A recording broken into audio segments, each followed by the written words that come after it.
Hello, I'm John Molesky, and this is Wilson Center Now, a production of the Woodrow Wilson International Center for Scholars. My guest today is Michael Collins. Michael is Executive Director Americas for the Institute for Economics and Peace. He joins us to discuss the newly released 18th edition of the Global Peace Index. Michael, welcome back to the program. Thanks for joining us. Thank you very much for having me, John. So we began our discussion a year ago about the 2023 report by talking about how peacefulness had declined to the lowest level of the century, measured by conflict deaths. And that was a deterioration for the ninth straight year. I looked at the new report, and unfortunately, that trend continues. Yeah, very much so. So, I mean, there was sort of a record in conflict battle deaths back in 2022. That would have been the findings from the 2023 report. We kind of sort of were very close to those overall battle deaths numbers in 2023, the year after that. The only sort of real ominous thing here is beyond this sort of broader outbreak of conflict that we see around the world and report on the index this year, is that if we take into account the first 4 months of this year in particular, we're probably going to be hitting that record of battle deaths again in 2023-24. So provide us with a refresher, if you would, Michael. What are some of the things that you measure to come up with the grade for each nation? So the Global Peace Index provides a measure of essentially what we call negative peace, based on the absence of violence or fear of violence. So we kind of sort of throw those things into 3 buckets. The conflict domain is key, and obviously what you would sort of most habitually see in the headlines, things like battle deaths, number of conflicts, etc. Internal measures related to safety and security. Now that can be anything related to homicide, violent crime, political instability, for example, and then elements related to militarization as well. Now, each and every one of these things can become critical at different stages, but the premise of something like the Global Peace Index, beyond being sort of a compendium of peace and conflict research, is to provide this composite score. We would consider peaceful countries to be countries that have the lowest score across all of these domains and these 23 indicators in particular. And if you could speak to us also about the scope or the breadth of the survey, you're covering most of the world's population. Yeah, so it covers 163 countries around the world. That is over 99% of the world's population. We aren't able to cover some very small, countries. And therein lays the challenge to a degree. Although in some countries there's a lot of detail and a lot of granular data, as soon as you try and sort of broaden this out and cover a lot of countries, you're very limited to the actual data that you have available. So that isn't a challenge in itself. How uneven is that data collection? Very, very much so. I mean, not only do you have different capacities when it comes to things like national statistics offices, so oftentimes we have to rely on external or third-party data as well. But also even in simple things like definitions of particular terms, whether that be the term of terrorism or the term of homicide, or the military expenditure for that matter, counted in very different ways, defined in different ways. And again, different capacities to actually count in the first place. So an ongoing challenge, let's say. Using Ukraine as a case study, Michael, we see wildly divergent numbers on the number of deaths of Russian troops or Ukrainian troops, depending on who you're listening to. How do you thread the needle on that? How do you decide where to place your cursor? Yeah, I mean, that's a very good example. Somewhere where you would think with all of the technology we have available, you would have very clear numbers around that in particular, right? Especially with participation from Russia and so forth. I mean, I don't discard that some of those numbers are deliberately sort of kept opaque by the participating parties or otherwise, and otherwise exaggerated potential by others. For us, it's about finding the middle ground, seeing about generally what is reported on the most. We try and touch the existing data that we have and the additional, the streams that we have as little as we possibly can. So we focus very much on finding the most reliable and universally accepted data set. So, for example, for the particular conflict-related aspects, we use stuff from the UCDP, which is the Uppsala Conflict Data Program. Mm-hmm. So, we talked about already the fact that this is another year of decline. And if you look at the larger trend lines, the 12th deterioration in peacefulness in the last 16 years, and the gap between the most and least peaceful countries in the world now wider than it's been at any point in the last 16 years. Does the data create any patterns that give us a hint as to why this is happening? I think of things like the end of the Cold War and the artificial order that projected onto the world. And uh, the pandemic, and all these X factors that have come into play, the rise of social media and all of the chaos that that has created? Are there things that you can point to with some certainty and say, this is what's happening, this is why we're less peaceful, that's why the trend lines are moving in this direction? Yeah, and I mean, we'd like to contend that that is one of the main value adds of something like the Global Peace Index. It kind of provides you sort of the ability to throw things against it and see what sticks. We've got this parallel line of research called Positive Peace and a parallel report, the sister report of the Global Peace Index, which focus on a lot of the long-term socioeconomic components that can create and sustain peacefulness, but perhaps more from a geopolitical perspective, which is what I think you are perhaps referring to. Yes, I mean, we definitely sort of, see this change in the geopolitical landscape, primarily this transition from what was very much a sort of a unipolar world led by the United States to one that has become a lot more mixed, with a lot more kind of sort of traditionally middle income powers vying for geopolitical influence and regional influence as well. Very much sort of muddying the waters. It's not a criticism, rather it's just a reality, right? And the need for any individual countries to defend their interests. So, my question sort of suggested a generalization about trends that are happening almost universally.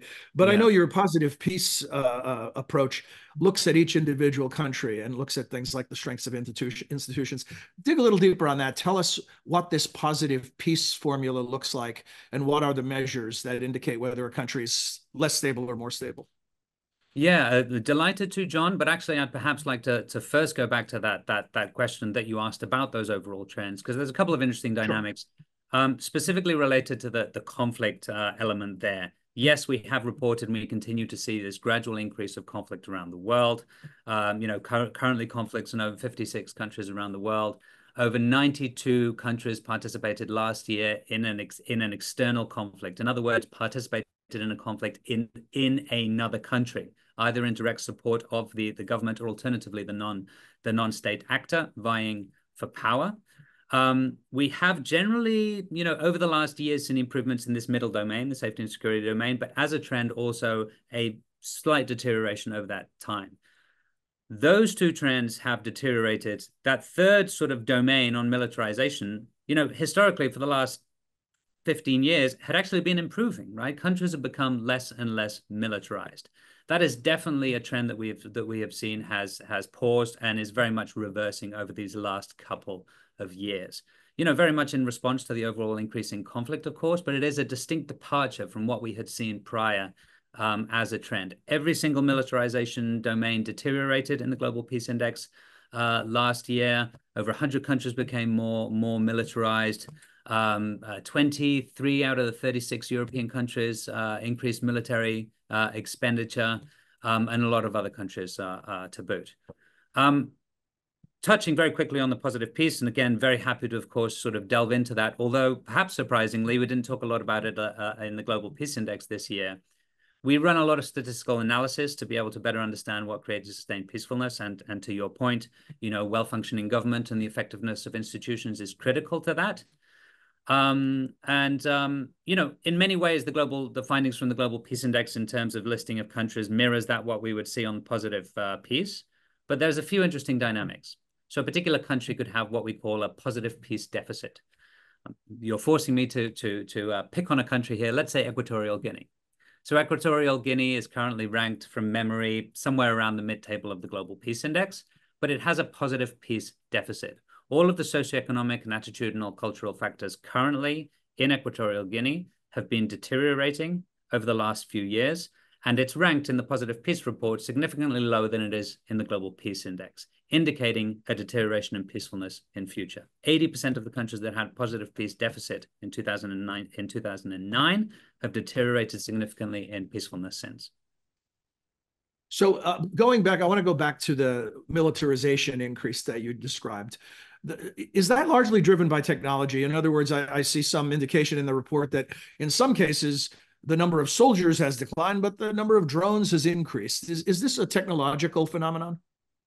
So generally, yes. I mean, I'm sure that there's a whole lot of kind of sort of elements, and you mentioned social media. before, and the ability of the individual citizen to be able to either be more informed or be able to be more responsive to crisis at home, or alternatively complaints related to crisis on board. So I don't discard that. But in particular, in this year's Global Peace Index, we talk about asymmetric warfare and the fact that technology has enabled non-state actors, which would have traditionally struggled with a much larger state military, to be a lot more responsive, a lot more proactive, and a lot more aggressive as well. So the number of drone usage has increased exponentially over the last couple of years. There were over 5,000 drone attacks last year, and that use has increased both by state actors as well as non-state actors as well. Long story short, non-state actors, much smaller actors, are now operating on a level playing field. Again, very much muddying the waters and reducing the likelihood that conflict is going to be resolved in the near future. A classic criticism of media is that we tend to be a bit myopic and unable to focus on more than one major story at a time. And right now, when we think about conflict, certainly the world has been focused on Ukraine, on Gaza, and Israel. But looking at the report, Yemen, the least peaceful country in the world, followed by Sudan, South Sudan, Afghanistan. Ukraine doesn't show up till number 5 on that list.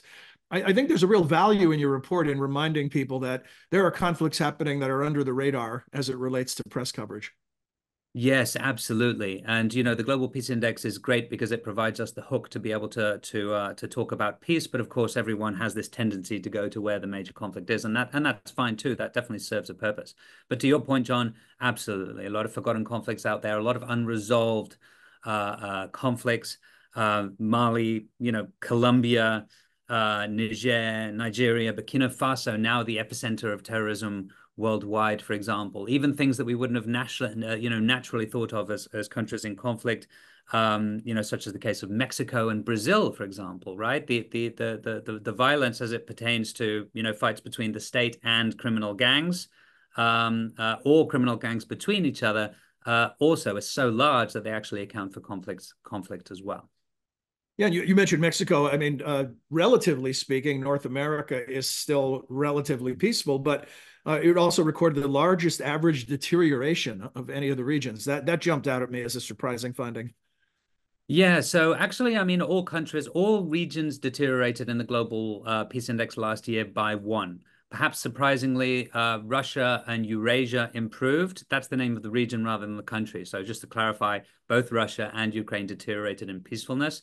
But there were sort of broader improvements in most of the sort of the stand countries that kind of sort of raised that overall average. North America is always a bit of a sort of a blip in the data because it's made up of basically 2 countries, Canada and the United States. Canada is, pretty peaceful and has been for quite some time, currently ranked 12th or 13th.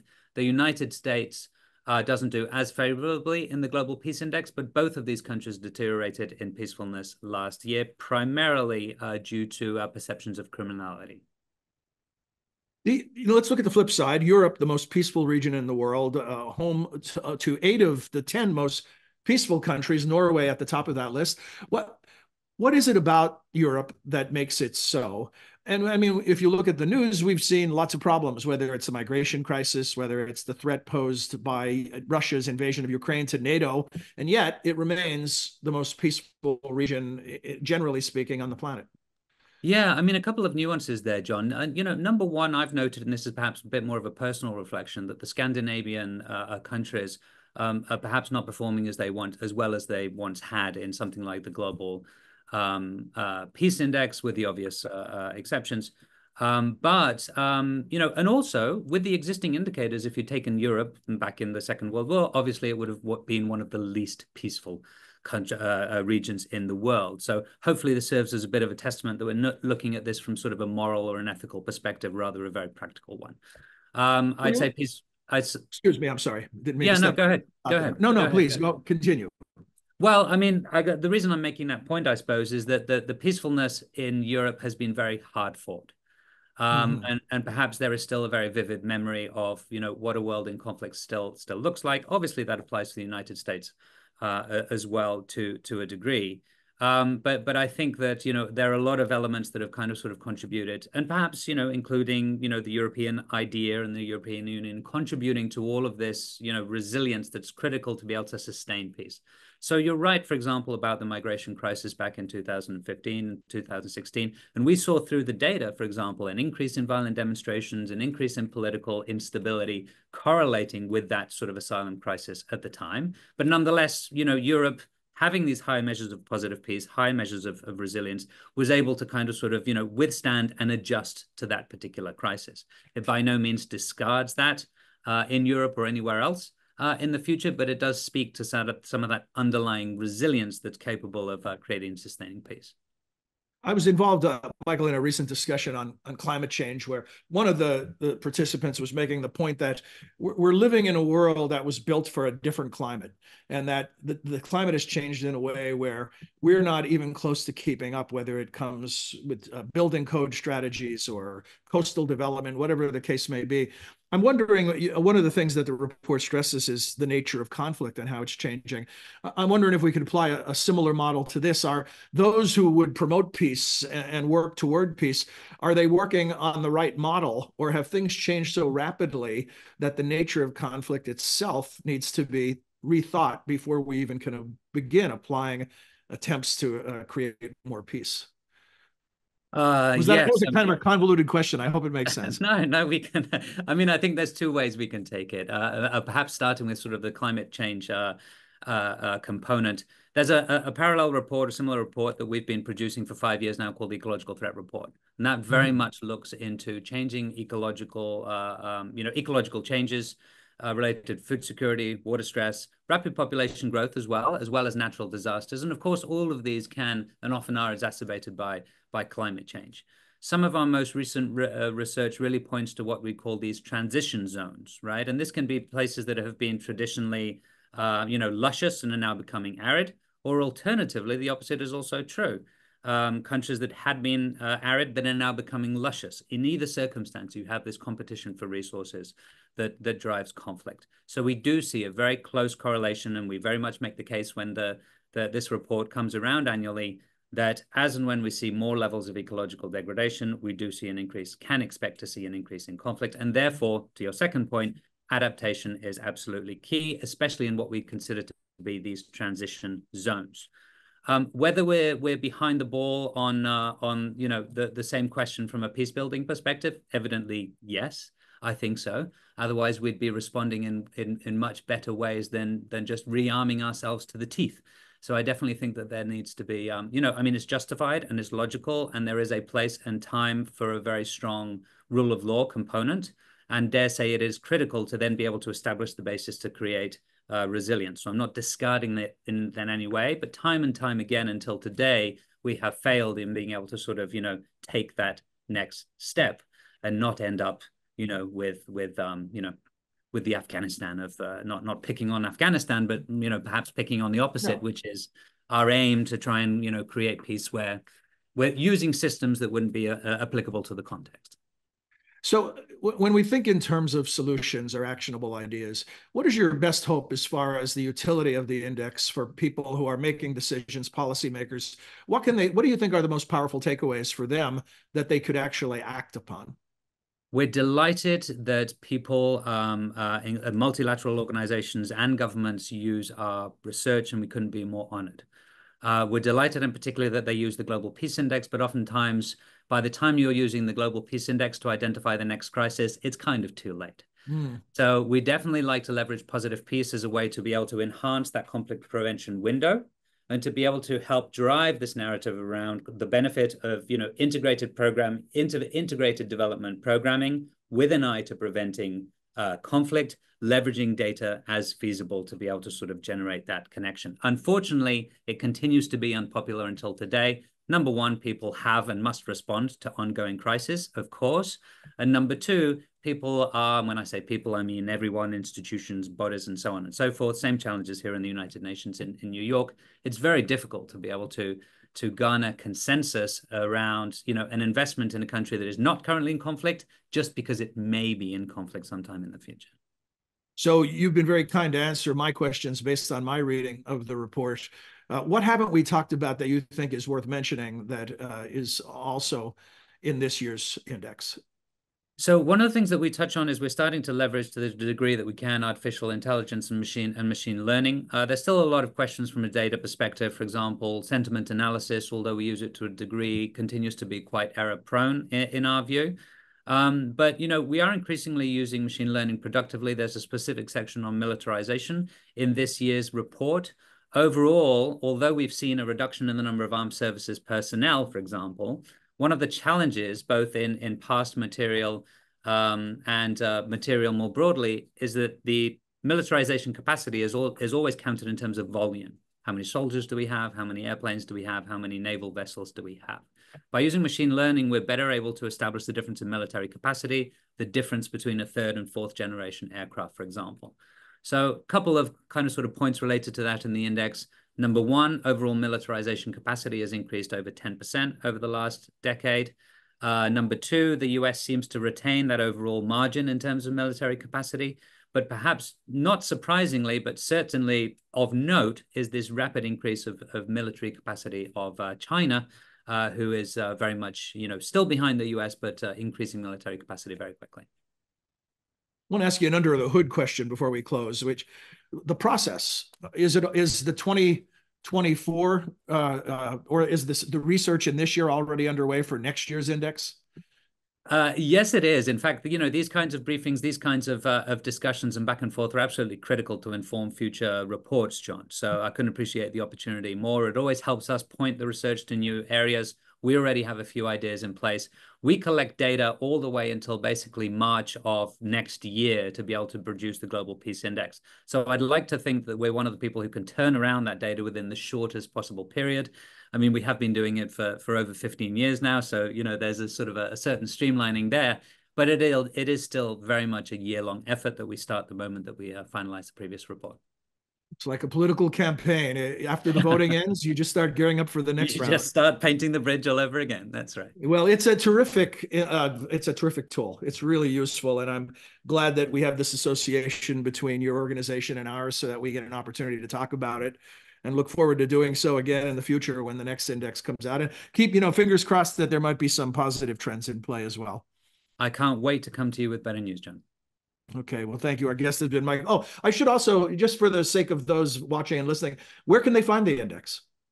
So the Global Peace Index is readily available for free online, economicsandpeace.org, or alternatively, our public portal, visionofhumanity.org. Quick additional segue there. There's an interactive map. You can click on any country. It will give you a readout of all of the indicators. You can even go back 15 years if you want. Yeah, I've been playing around with it most of the day in preparation for our interview. It's a terrific resource. Michael Collins, thanks for joining us. Thank you very much for having me, John. Take care. Bye-bye. We hope you enjoyed this edition of Wilson Center Now, and that you'll join us again soon. Until then, for all of us at the Center, I'm John Molesky. Thanks for your time and interest.